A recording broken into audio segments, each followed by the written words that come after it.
देखिए, बनारस में जो घटनाक्रम हुआ है, वहाँ पर दिन दहाड़े एक 18 वर्षीय इंटरमीडिएट स्कूल के क्लास के एक बच्चे को उसी के विद्यालय के परिसर में उसी विद्यालय के संचालक लाइसेंसी बंदूक से, रिवॉल्वर से कनपट्टी पर गोली सटा करके उसको वहाँ पर मार देते हैं। और सबसे अहम बात ये है कि ये सवाल है कानून व्यवस्था पर, सामाजिक व्यवस्था पर और सरकार पर। 22 तारीख की घटना है, 6 से 7 दिन का वक्त हो गया है और जो इस पूरे प्रकरण में दिन दहाड़े विद्यालय परिसर में हुई एक बच्चे की जो हत्या होती है, उसमें जो सबसे बड़ा अपराधी है जिसके कैंपस में कांड हुआ है, उसको अभी तक पुलिस छू भी नहीं पाई है।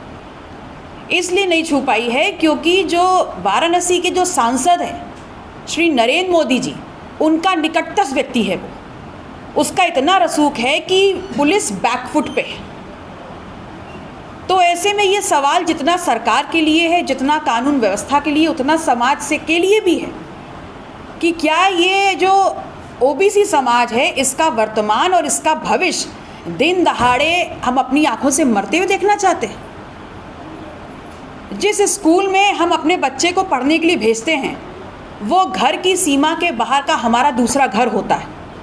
अभिभावक निश्चिंत होते हैं, तो सवाल ये उठता है कि उस कैंपस के अंदर एक शस्त्र आया कैसे, किसने परमिट किया, क्या वो लाइसेंसी शस्त्र था, और अगर था तो क्या उसको जब्त कर लिया गया है, किसके नाम पर है। ये तमाम सवाल हैं जिसके नाम पर चर्चा होनी चाहिए और जिस पे सवालिया निशान खड़े करते हुए, विवेचना करते हुए, जो इसमें मुख्य जो आरोपी है और जो इस पूरे घटनाक्रम के जो सूत्रधार हैं, उन सभी को अब तक जेल में होना चाहिए था। जो सरेआम खुले घूम रहे हैं, वो विद्यालय जहाँ पर ये घटनाक्रम हुआ है, क्या अब वो किसी भी दृष्टि से शिक्षा का मंदिर कहलाने लायक है?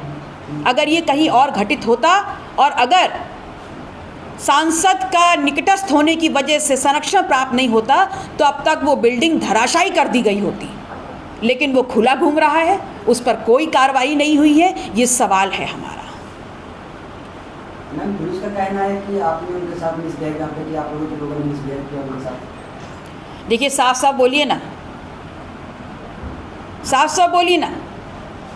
गाली दी गई है हमको, भद्दी भद्दी जाति सूचक गालियां दी गई हैं, माँ बहन की गालियां दी गई हैं। मैंने दिन रात की मेहनत करने के बाद ये डिग्री डॉक्टरेट की हासिल की है, और जब समाज के लिए न्याय मांगने के लिए हम उतरते हैं वहाँ पर, तो तपती धूप में एक जनप्रतिनिधि को 3 घंटा खड़ा रखा जाता है, और उसके बाद वहाँ पर जब हमने जवाब मांगा है तो हमको जाति सूचक गालियाँ दी गई हैं, माँ बहन की गालियाँ दी गई हैं। ये मेरा स्तर नहीं है।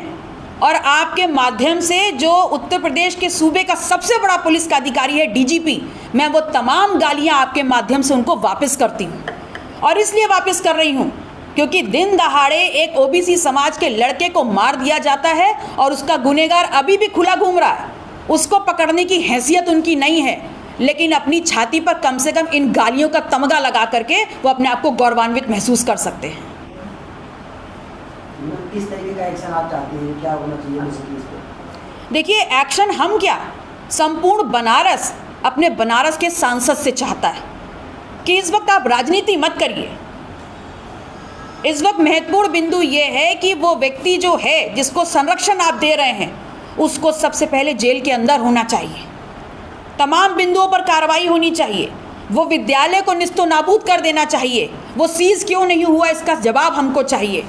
वो भारतीय जनता पार्टी का एक बड़ा नेता है, तो भारतीय जनता पार्टी फ्रंट में आकर के अपना रिश्ता उस व्यक्ति से उजागर करे या उसको निष्कासित करे। मैडम, पहलगाम में जिस तरीके से आतंकी हमला हुआ, उत्तर प्रदेश की सीमाएं नेपाल से काफ़ी ज़्यादा लगती हैं। नेपाल की सीमाओं पर सतर्कता बढ़ाई गई है और वहाँ पर सीमाओं के जो मदरसे बने हुए हैं उस पर कार्रवाई करनी शुरू हुई है सरकार। किस तरीके से इस पूरे कार्रवाई, और जब वो मदरसे बने थे तब वो अधिकारी जो आज अवैध कह रहे हैं, वो कहाँ थे, क्या किस तरीके से देते, क्या? देखिए, पहलगाम में जो घटना हुई है वो राजनीति से परे है, बहुत ही दुखद है, हृदय विदारक है। लेकिन इसके साथ साथ मैं ये ज़रूर कह सकती हूँ कि इस देश का 135 करोड़ जो लोग हैं, उनके साथ साथ मैं भी सरकार के साथ समर्थन में हूँ और सरकार के पूरे सहयोग में हूँ और उनको अधिकार देती हूँ कि जिसने भी ये आतंकवादी घटना हमारे देश में की है उस पाकिस्तान के खिलाफ आप पूरी मुस्तैदी से एक्शंस लीजिए, हम सब आपके साथ खड़े हैं। लेकिन भारतीय जनता पार्टी जो हिंदू धर्म और हिंदुत्व की बात कर रही है वो इस बात को भी समझ ले कि हिंदू धर्म के जो सबसे बड़े गुरु हैं, जो शंकराचार्य हैं, वो ये भी कह रहे हैं कि अगर भारतीय जनता पार्टी की सरकार पाकिस्तान के खिलाफ वास्तविक युद्ध का ऐलान नहीं करती है तो इस बात को भी मान लेना चाहिए कि भारतीय जनता पार्टी के लोग भी इस पूरे घटनाक्रम में शामिल हैं। इसलिए मैं निवेदन करूंगी तमाम हिंदुओं से भी, समाज के लोगों से भी, कि आप इस बात को भी अपने ध्यान में रखें, क्योंकि ये आतंकी हमला पाकिस्तान की वजह से ज़रूर हो सकता है लेकिन मुसलमानों की वजह से नहीं है। इसलिए इसमें हिंदू मुस्लिम का एंगल ढूंढने का काम ना करें। आमने सामने से बाहर की सिचुएशन को क्या सही माना जाएगा? देखिए, कहावत है लातों के भूत बातों से नहीं मानते। अभी पुलवामा से हम उबरे नहीं थे और पहलगांव हमारे सामने आ गया। हम कड़ी कार्रवाई करेंगे, कड़ी कार्रवाई करेंगे तो कड़ी कार्रवाई करिए ना।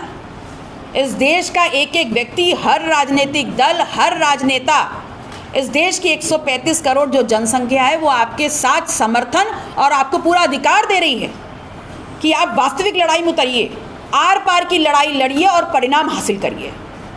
सुरक्षा को लेकर आप क्या कहेंगे? जिस तरीके से आतंकवादी सुरक्षा तो गृह मंत्रालय के अंदर में आती है, सुरक्षा को लेकर आप क्या कहेंगे? देखिए, निस्संदेह ये भारतीय जो प्रशासनिक सीमा है उसके अंदर नागरिकों के ऊपर हमला हुआ है और अगर इस देश का नागरिक अपनी सीमा में अपने आप को सुरक्षित महसूस नहीं कर रहा है तो ये एक बहुत बड़ी इस देश के लोगों की सुरक्षा में चूक है। मुझे याद है जब 26/11 का अटैक हुआ था उस वक्त तत्कालीन गृह मंत्री शिवराज पाटिल जी ने नैतिक जिम्मेदारी लेते हुए अपने पद से इस्तीफा दिया था, लेकिन अभी तक हमारे देश का गृह मंत्री जनता के सामने किसी संबोधन के लिए नहीं आया है। तो उनको भी नैतिक जिम्मेदारी लेनी चाहिए कि उनसे भारी चूक हुई है। क्या लगता है कि भारत और नेपाल का जो सीमा है तो क्या बहुत ही संवेदनशील है, उस पर सतर्कता बढ़ानी चाहिए, क्या कुछ करना चाहिए? देखिए, मुझे ये लगता है कि भारत देश की संपूर्ण जो सीमाएं हैं और जिसके अंदर कोई भी घुसपैठी आ करके, कोई भी ऐसे अनवांटेड एलिमेंट्स आ करके अगर देश के नागरिकों की सुरक्षा पर अगर सवालिया निशान खड़ा करते हैं तो इसमें बहुत ही ज़्यादा सेंसिटिव मैटर है ये।